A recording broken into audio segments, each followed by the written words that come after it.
Namaskar. A warm welcome to World News and Indian Perspective on All India Radio. This is Saira Mushtaba, and with me is Nabnita Adhikari, bringing glimpses of the major developments of the day from across the globe. Over the next half an hour, we shall bring you the latest from the world of politics, economy, sports, entertainment, and more. The headlines. 7th edition of Raisina Dialogue begins in New Delhi. EU Commission President Ursula von der Leyen asserts that strengthening partnership with India is a priority in the upcoming decade. Prime Minister Narendra Modi and European Commission President Ursula von der Leyen review progress in vibrant India-EU strategic partnership. Immanuel Mahon re-elected for second consecutive term as President of France. Prime Minister Modi extends greetings. Russia's defense ministry announces ceasefire around Azovstal steel plant in Mariupol to provide safe human evacuation corridor. United States announces $322 million in foreign military financing and approves $165 million sale of ammunition to Ukraine. 24th Summer Deaf Olympics to be held in Brazil's Caxias do Sul from 1st to 15th of May. And in IPL cricket, Punjab Kings set a victory target of 188 runs before Chennai Super Kings in Mumbai.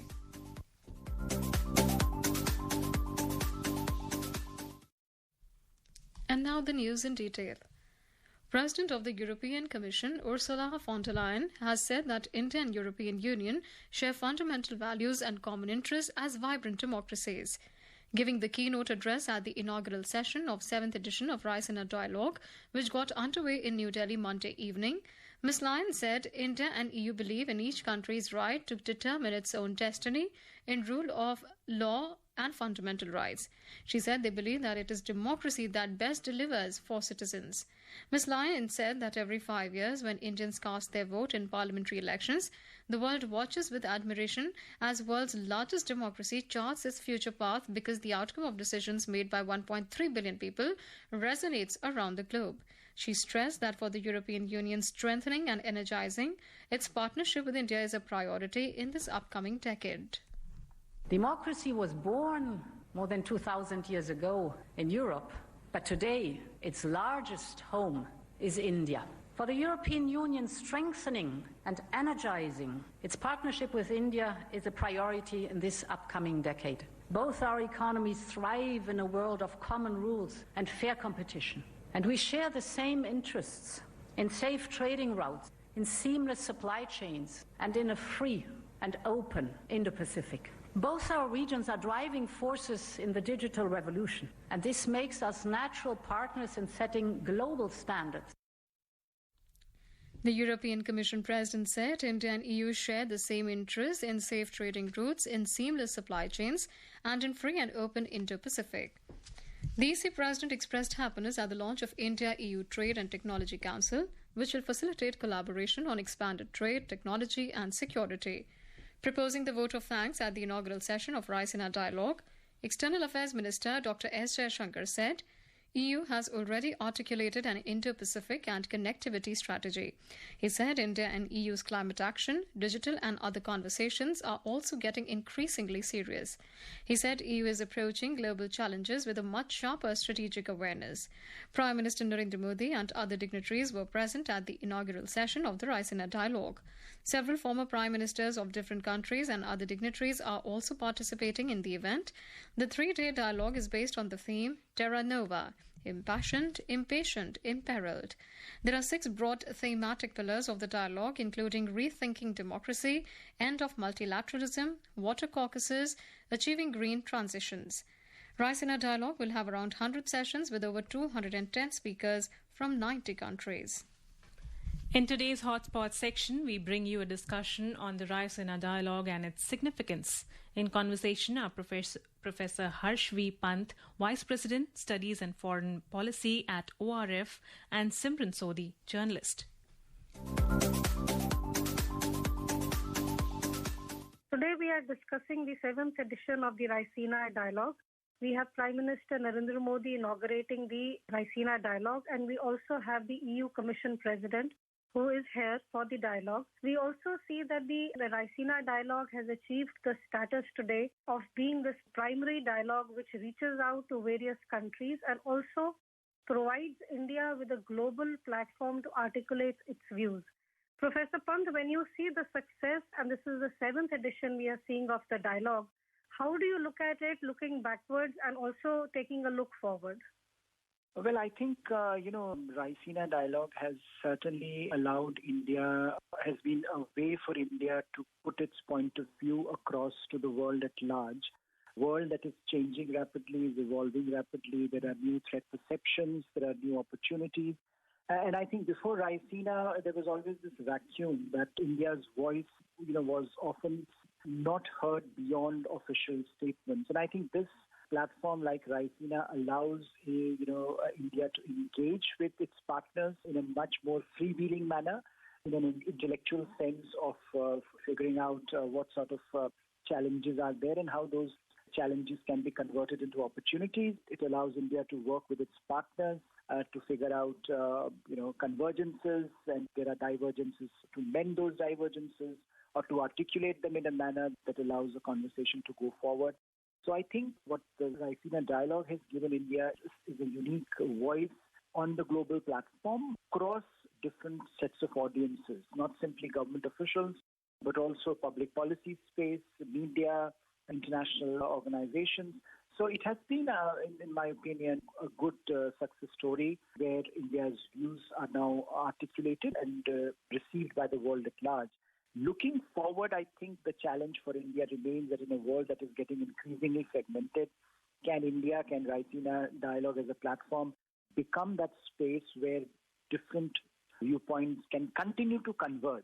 And this is why I think if you see the issue of Ukraine, India is in a unique position where, Russians are also invested in India's relationship and Western countries too are invested. So I think for Raisina to reflect Indian foreign policy aspirations, which are rising by the day, that is going to be the challenge going forward. But I think Raisina has done, as a platform, has done a good job so far. Professor Pant, as you mentioned, that this also gives us, India, a forum where you discuss the convergences and the divergences. As you mentioned, the Ukraine crisis we see is also a point where India has maintained its stand, and we have the European Union and the US which has taken a different stand. Do you believe that the 3-day Raisina dialogue and the various sessions we have will always also help explain India's viewpoint and the nuances on the Ukraine crisis to a very global audience? Absolutely. I think, if you look at the agenda, there are a number of sessions that delve into this theme directly and indirectly.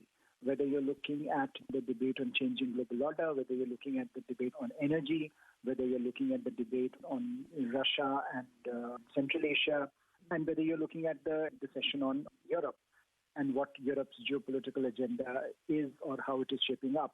So I think there are a number of sessions which allow India's point of view to be put forth, and as you point out, in a nuanced manner, because, India, as I was mentioning earlier, it continues to occupy a pivotal and a unique position in global discourse. You look at the stream of visitors we have had in recent days, and in fact, today, as part of Raisina, there are 8 or 9 leaders of the world from Europe. There are foreign ministers from across European countries. Of course, EU President is inaugurating the chief guest. Ms. Wanderlian is the chief guest. So, you have Europe represented, you have Russia represented, which can only happen in today's context in India. And I think that is what perhaps the strength that India is signifying, and the ability to have civilized discussion on topics where we might disagree with each other. So I think that space is available, and Raisina dialogue certainly gives that space to our partners, to our friends. And in a world, again, that is getting so much, the fragmentation is so high, India remains, a beacon of hope. And in that context, Raisina dialogue allows India's point of view to be articulated robustly, to be articulated in a nuanced manner, and to be articulated to a range of audiences. And I think that is what exactly is going to happen over the course of the next 3 days on this issue of Ukraine, which is at the moment occupying so much of the global diplomatic capital. Professor Pant, we also see that the spokesperson of the Ministry of External Affairs said that the Raisina Dialogue 2022 will have around 100 sessions with over 200 speakers from 90 countries. There will be side events that will be hosted in Berlin and Washington. Raisina Young Fellows program will also be conducted on the sidelines of this main conference.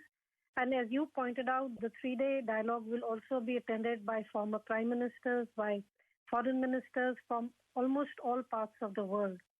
Do you feel that this also gives India a platform to finally come up as a global power? Because we have also seen, and we have discussed this many a time, that if you look at the UN, for instance, especially the P5 and the UNSC structure, India's rightful place is yet to be given to it. And with a country with a population like ours and a rising economy, the voice needs to be globally given its right position. Do you believe that direction is helped by the Raisina dialogue? Yes, indeed. I think one of the foremost attributes of a modern 21st century global power is the ability to shape the global narrative. And I think India, because we did not have a platform like Raisina till 6 years back, this platform allows us to shape the global narrative and to impress upon it the need for the world to look at India differently. And I think that's what its main contribution is in some ways, that we have allowed or we are allowing or creating a platform through which India's voice could be projected, through which India's narrative could be projected. Sometimes India is misunderstood. We know, for example, on issues, even on Ukraine, there is a lot of misunderstanding about the kind of energy, for example, energy trade with India. And then we saw how our foreign minister, Jaishankar, reacted to it when he was in the US. When he was asked about India's energy trade, and India hardly has any energy trade with Soviet Union, with Russia. And it's less than 1%. But certainly, the narrative that is usually set by certain media houses, by global media, the narrative suggested that India is buying and oil from Russia, and therefore it is allowing Russia to conduct these military operations and so on and so forth. Very exaggerated sense of what is happening. And I think at a number of levels, India needs to project a voice which is a voice of sanity, which is a voice of moderation, which is a voice which talks of balancing, and which is a voice which at multiple points wants to interact in a world to be shaped by international standards. So I think that is the role that a platform like Raisina Dialogue can play.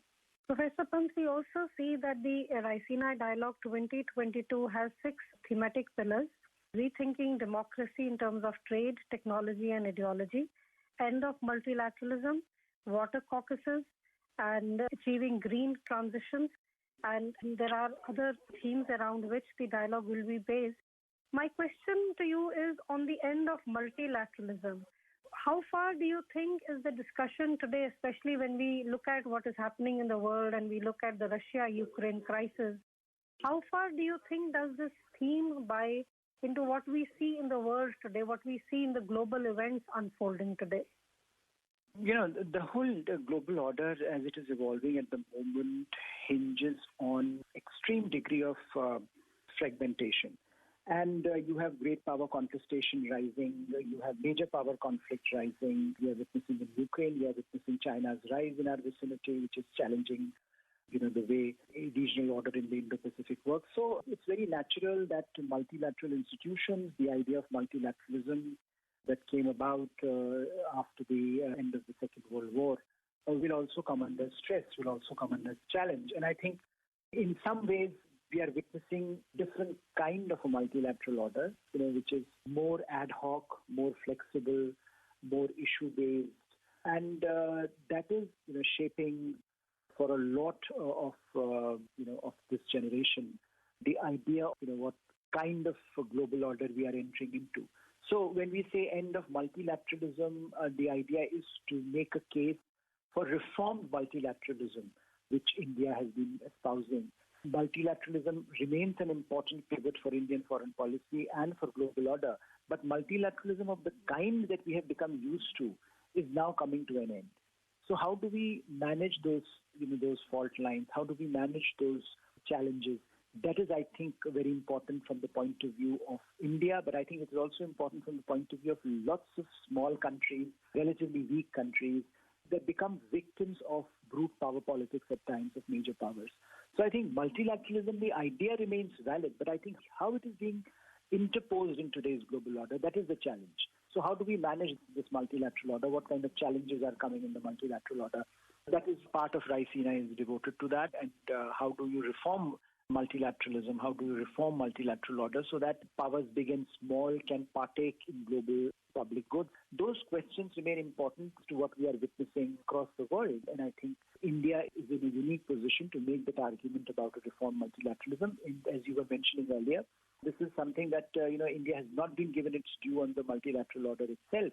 The UN Security Council does not have India as a permanent member, a country like India. And that is something that India needs to highlight and call for a reformed set of multilateral frameworks that perhaps better respond to 21st century challenges. And in the coming days, we will continue our discussions on the Raisina dialogue and the various sessions and themes that come up. With these comments, we bring today's discussion to an end. Thank you. Thank you.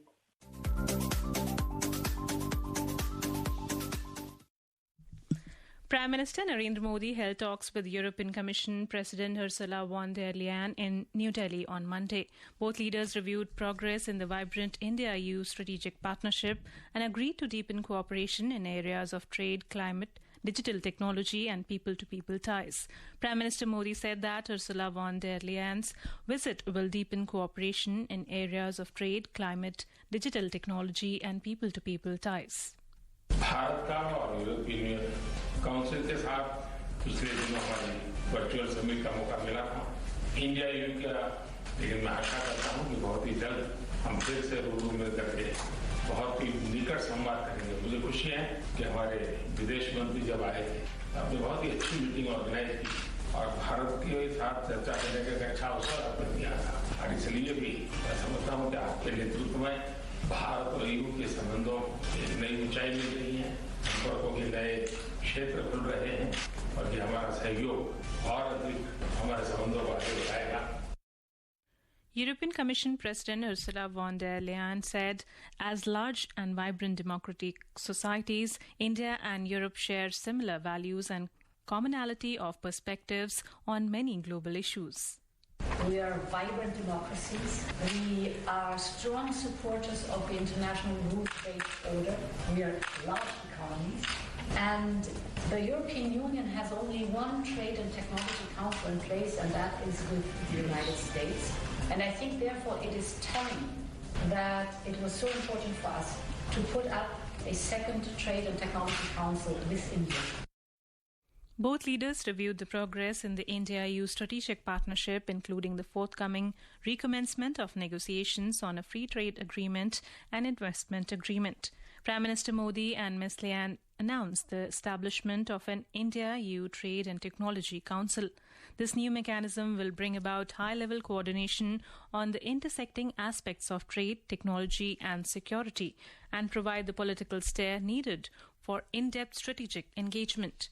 Both leaders noted the increasing policy convergences on Indo-Pacific and exchanged views on other regional and global issues of mutual interest, including cooperation in World Trade Organization, G20, Afghanistan and Myanmar. They expressed concern on the humanitarian situation in Ukraine and called for an immediate end to violence. Prime Minister Modi stressed the importance of giving peace a chance and the need to return to dialogue and diplomacy as the only way to achieve peace.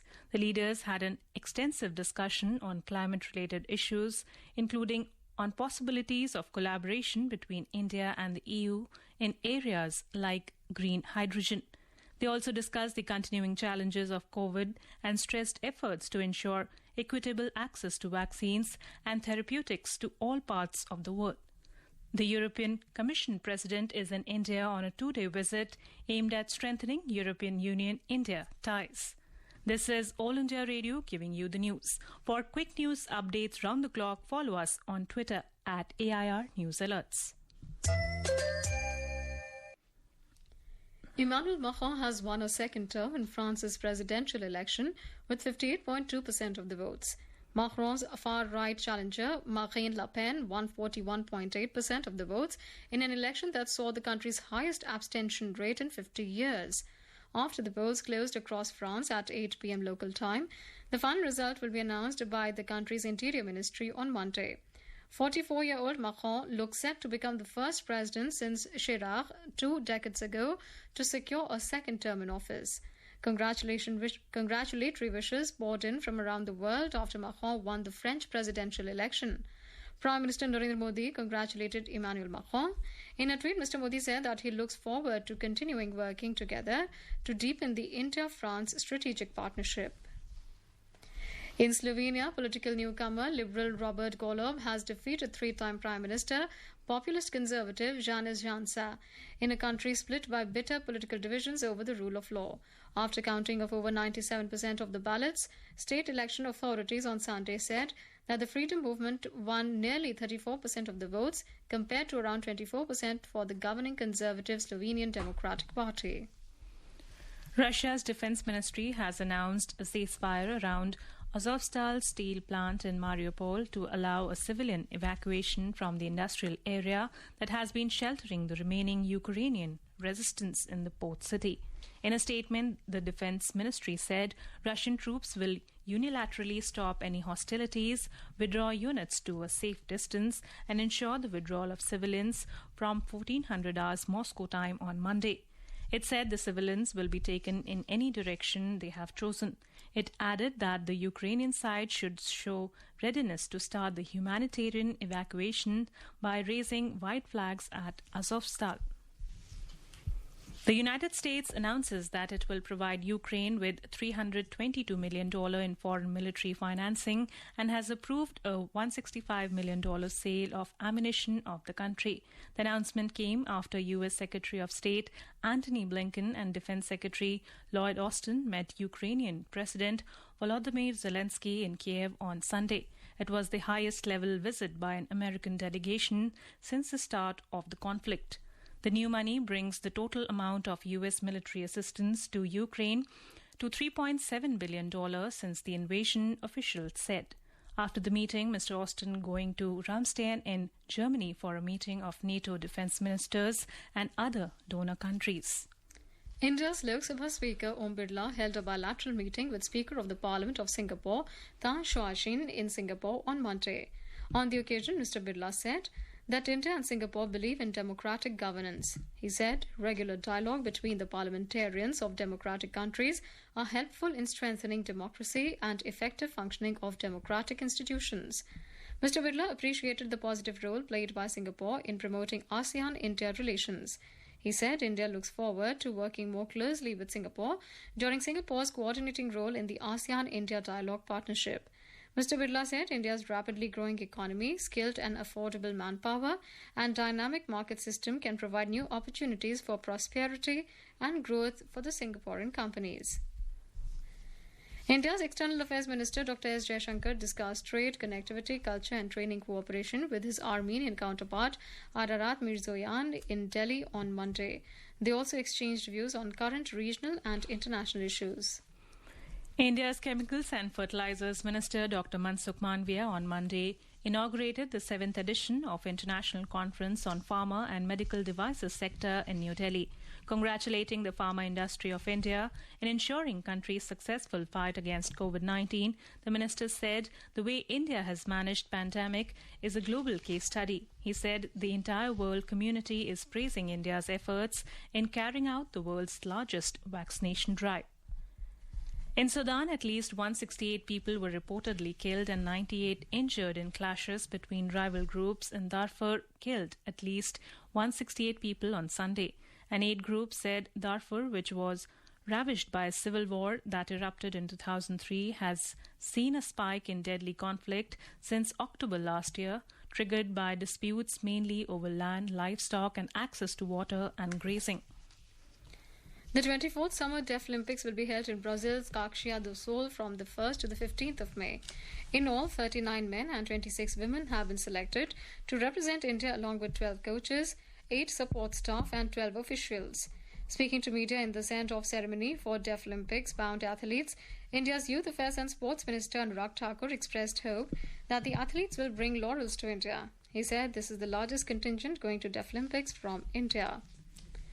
In IPL cricket, Punjab Kings have set a victory target of 188 runs before Chennai Super Kings at Wankhede Stadium in Mumbai. In reply, Chennai Super Kings were 118 for 4 in 15.1 overs when reports last came in. Earlier, the CSK won the toss and elected to field first. Now let us take a look at the major development around the world as reported in the foreign press. Let us take a look at the press reports on China. It is widely reported that China's capital, Beijing, has gone on high alert as the situation turned grim following the emergence of clusters of COVID-19. Chinese state media reported that after COVID hit the capital, supermarkets in Beijing are flooded with people stocking up on life necessities in preparation for the epidemic. AFP writes China's capital, Beijing, warned of a grim situation with rising infections. Shanghai on Monday reported 2,472 local COVID-19 cases and 16,983 local asymptomatic infections. The Washington Post writes that a student poetry competition in China has become an unexpected outlet for public frustration over social issues that have roiled the country in the past few months. South China Morning Post writes China should take forceful measures to raise economic growth about 5% in the second quarter while remaining on high alert for possible capital outflows, policy advisors have said. Now let's take a look at the press reports on Nepal. Khabar Hub reports that a total of $10,800 have been recovered from the Buddha air flight. The Rising Nepal reports that nomination of candidates for the upcoming local level elections began on Sunday. And now let's take press reports on Pakistan. The Express Tribune reports that the Afghan Taliban-led interim government has started taking steps to shift terrorist groups away from Pakistan-Afghan border regions to other parts after a series of recent cross-border attacks drew strong reaction from Islamabad. The Dawn reports that Pakistan Minister for Planning and Development Ehsan Iqbal on Sunday accused former Prime Minister Imran Khan of playing with Pakistan's interest to keep his failed politics alive. Now let's have a look at the press reports on Balochistan. The Express Tribune adds that Balochistan Chief Minister Mir Qudus Bizenzo demanded more development projects and welcomed the announcements made by Prime Minister Shehbaz Sharif to bring the province to par with other developed parts of the country. Now let's have a look at the press reports on Bangladesh. Bangladesh will start a direct container shipping service between Chattogram and 2 European ports next month, reports Daily Star. Bangladesh Commerce Minister Tipu Munshi has discussed promotion of border trade with Mizoram Minister of Commerce and Industry R. Lalathingam during his recent visit to India, reports Prothomalo. A quick look at the headlines once again. 7th edition of Raisina Dialogue begins in New Delhi. EU Commission President Ursula von der Leyen asserts that strengthening partnership with India is a priority in the upcoming decade. Prime Minister Modi and European Commission President Ursula von der Leyen review progress in vibrant India-EU strategic partnership. Immanuel Mahon re-elected for second consecutive term as President of France. Prime Minister Modi extends greetings. Russia's Defense Ministry announces ceasefire around Azovstal steel plant in Mariupol to provide safe human evacuation corridor. US announces $322 million in foreign military financing and approves $165 million sale of ammunition to Ukraine. 24th Summer Deaf Olympics to be held in Brazil's Caxias do Sul from 1st to 15th of May. And in IPL cricket, Punjab Kings set a victory target of 188 runs before Chennai Super Kings in Mumbai. And now, before we end, let us listen to Mahatma Gandhi's favourite bhajan, Vaishnav Jan, by artists from Bangladesh.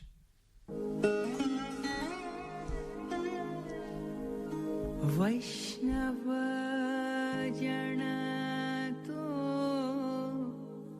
तेने कहिए जे पीड़ पराए जाने रे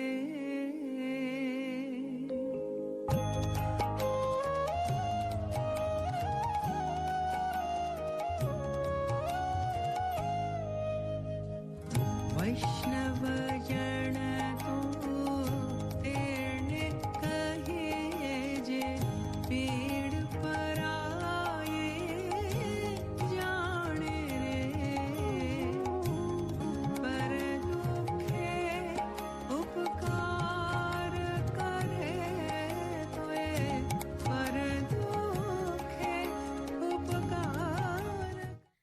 And with that, we end this bulletin. We'll be back at the same time tomorrow with the next edition of World News.